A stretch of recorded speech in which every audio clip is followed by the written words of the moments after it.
सारी जगह पे मौजूद हैं, तो हर कहीं हर कोई दांव फेंक रहा है। प्रबुद्ध सम्मेलन हो रहे हैं, कहीं कोई ब्राह्मणों को लेकर कह रहा है, कोई कह रहा अकलियत मुसलमानों के लिए के बात कह रहा है। लेकिन तमाम इन सब चीज़ों के बीच में, रस्साकशी के बीच में मुद्दा आखिर क्या है, ये जानना बहुत जरूरी है। पहले इस तरफ रुख करते हैं, बाइट की तरफ, मेहमानों से तारुफ कराते हैं और बहस की ओर आगाज करेंगे। हमारा आस्था का विषय है, ये इसको चुनाव से हम नहीं जोड़कर देखते। कभी भी भारतीय जनता पार्टी, ना आदरणीय मोदी जी ने, ना योगी जी ने, ये हमारी आस्था का है, ये हमारी सांस्कृतिक धरोहर है और धार्मिक नगरी है। प्रभु श्री राम का भव्य राम मंदिर का निर्माण, ये हमारा संकल्प था। संकल्प से सिद्धि की तरफ जा रहे हैं और हम सबके लिए बड़े गर्व की बात है कि जहां लगातार हमारे उत्तर प्रदेश के यशस्वी मुख्यमंत्री हर महीने जाते हैं अयोध्या में और कुछ न कुछ नया वहां करके आते हैं, तो ये आस्था है। और आज जब दीपोत्सव में माननीय प्रधानमंत्री आदरणीय नरेंद्र मोदी जी आ रहे हैं, ये बहुत बड़ी बात होगी। भारतीय जनता पार्टी अपना कोई काम गिना पाने में सक्षम नहीं है। न किसानों के बीच बात रख पा रहे हैं, न बेरोजगार नौजवानों के बीच, न गांव में, न गरीब के बीच। तो फिर भारतीय जनता पार्टी भगवान राम के सहारे चुनाव लड़ना चाहते हैं। भगवान राम का बाजारीकरण, भगवान राम का व्यवसायीकरण और भगवान राम के मंदिर में भ्रष्टाचार जिस सरकार ने कर लिया हो, जिस सरकार ने कहा हम राम राज लाएंगे, वो गुंडा राज ले आई हो, ऐसी बीजेपी एक बार फिर भगवान राम के सहारे चुनाव जीतना चाहती है।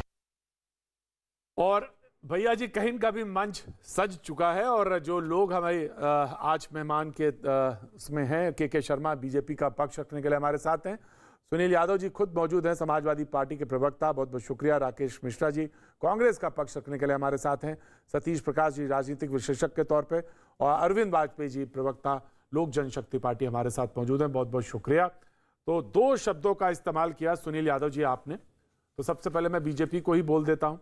उन्होंने कहा कि राम मंदिर के नाम पर भ्रष्टाचार और देश में गुंडा राज, ये दो चीजें उन्होंने इस्तेमाल करी। सुनील यादव जी ने अपने बाइट में कहा कि ये वो कर रहे हैं और राम के नाम पर जो है वोट मांगने के लिए वो तैयार हो रहे हैं। उसके बाद आगे तमाम मुख्तलिफ मुद्दों पे आऊं, उससे पहले के शर्मा जी आपका आगाज। देखिए, ऐसा है प्रतीक जी कि जो समाजवादी पार्टी के प्रवक्ता सुनील जी हैं, इनके पास कुछ आरोप लगाने के लिए वहाँ कोई विषय तो है नहीं, इनके पास न चुनाव में जाने के लिए कोई मुद्दा है, तो इनको तो वहाँ कुछ झूठे आरोप लगाने हैं। और ये वो लोग हैं जिन्होंने कार सेवकों पर, राम मंदिर के जो कार सेवक थे उन पर, इन निहत्थे हिंदुओं पर इन्होंने गोली चलाई, केवल मुसलमानों को तुष्टीकरण करने के, मुसलमानों का तुष्टीकरण करने के लिए। तो ये तो हत्यारी पार्टी है और इनके मुंह से राम का नाम तो बहुत दुर्भाग्यपूर्ण है, क्योंकि जिसने स्वयं मुलायम सिंह जी ने यह कहा हो कि मुझे जो है और लोगों की हत्या करनी पड़ती आप लोगों की संतुष्टि के लिए, तो हम और लोगों की हत्या करते, यहां तक कह चुके हैं मुस्लिम तुष्टीकरण के लिए। तो इनका जो आप रवैया है वो सबको पता है। रही बात इस बार के चुनाव की, तो हम कोई इसको मुद्दा लेकर नहीं जाने वाले। राम मंदिर अपने आप में जनता को पता है कि हमने जो है अथक प्रयास के बाद ये भव्य राम मंदिर का निर्माण का कार्य प्रारंभ हुआ है। ये हमारे निरंतर घोषणा पत्र में भी रहा है और तब हमको ये सांप्रदायिक ठहराया करते थे। आज जब बनने लगा है तो अब इनको कुछ समझ नहीं आ रहा है वहां की क्या। शुक्रिया, शुक्रिया। हम पूरा right sir, Sunil Yadav ji please respond करेंगे। सर मैं आ रहा हूं एक बात मात्र प्रतीक जी, हम पूरा चुनाव जाति, ये उत्तर प्रदेश का चुनाव जातिवाद, वंशवाद, परिवारवाद, भ्रष्टाचार और तुष्टीकरण को यूपी की जनता त्याग चुकी है। अब ये जो है विकासवाद पर चुनाव हो रहा है और जनता जो है विकासवाद की पर जो है वोट करेगी। ये 14 में भी किया है, 17 में भी किया और 19 में भी वो किया है। और बहुत बहुत शुक्रिया, शुक्रिया जी। सुनील यादव जी, हत्यारी पार्टी, कार सेवकों पे, निहत्तों पे गोली चलाना, मुलायम सिंह यादव जी का पुराना वक्तव्य, तमाम सारी बातें इन्होंने कह दी, हम रिपीट नहीं करेंगे। सुनील यादव जी आपका ओपनिंग रिमार्क। देखिए प्रतीक जी, मैंने अपनी बाइट में सबसे पहले ये कहा कि जब सरकार, बीजेपी सरकार एक भी काम गिना पाने में सक्षम नहीं है। जिस सरकार ने कोरोना जैसी महामारी में बेईमानी कर लिया हो, जिस सरकार ने भगवान राम के मंदिर के जमीन में घोटाला कर लिया हो, जिस सरकार और संगठनों ने हजारों करोड़ रुपए का चंदा गटक गए हों, उसका हिसाब किताब नहीं है, वो लोग आखिर किस रामराज की बात करते हैं? क्या उत्तर प्रदेश में रामराज है कि ब्लॉक प्रमुख चुनाव जीतने के लिए महिला का चीरहरण कर लेंगे? क्या रामराज यह है कि भारतीय जनता पार्टी के विधायक पूर्व मंत्री रहे वो बेटी के साथ दुष्कर्म करते हैं और भारतीय जनता पार्टी बताती कि ये राष्ट्रभक्त हैं? क्या आप कह सकते हैं कि किसान लगातार देश का अन्नदाता धरने पर बैठा है, कितने किसान शहीद हो गए और आप मौन हैं? ये रामराज है?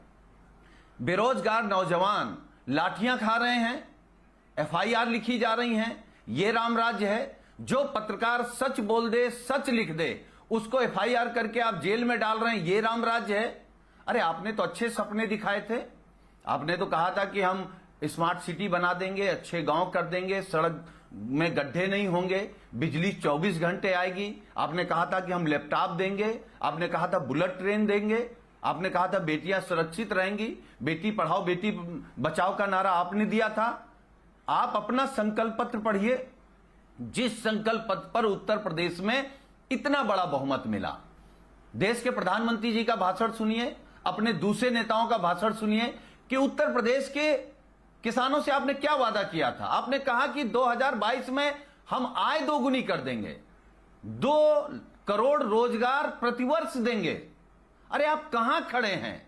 हमने फिर, मैं प्रतीक जी आपकी डिबेट में कह रहा हूं, भारतीय जनता पार्टी अपने कुकर्म, अपना भ्रष्टाचार, अपनी बेईमानी, अपना नकारापन छिपाने के लिए भगवान का सहारा लेते हैं। राइट, वेरी क्विकली रिस्पॉन्ड करेंगे। मैं एक रिस्पॉन्स दे देता हूं। प्रतीक जी, यहां पर समाजवादी पार्टी बैठकर अभी महिलाओं के और इस पे बात कर रही है। आश्चर्य होता है, ये अपनी पार्टी में गायत्री प्रजापति को भूल गए। गायत्री प्रजापति इन्हीं की पार्टी की है ना, तो उन्होंने किस तरह से महिला अत्याचार किया था ये अभी इनको याद नहीं आ रहा है। किस तरह से इनके जमाने में लड़कियों से रेप करके पेड़ में टांग दिए जाते थे, वो ये इनको याद नहीं आ रहा है। ये भूल गए, पत्रकारों की बात कर रहे थे। पेट्रोल डाल के जिंदा जलाया हो जिन्होंने बाराबंकी के पास पत्रकार को। ये वो पार्टी है जिन्होंने पत्रकारों को जिंदा जलाया। शाहजहांपुर और जिस पार्टी में मुलायम सिंह इनके नेता, अब इनको बीच में बंद कराइए। प्रतीक जी, ये सब बता नहीं, खुली डिबेट प्रतीक जी बंद कराइए इनको। क्यों सुनील यादव बौखलाए ना, सुनील यादव बौखलाइए मत, बौखलाइए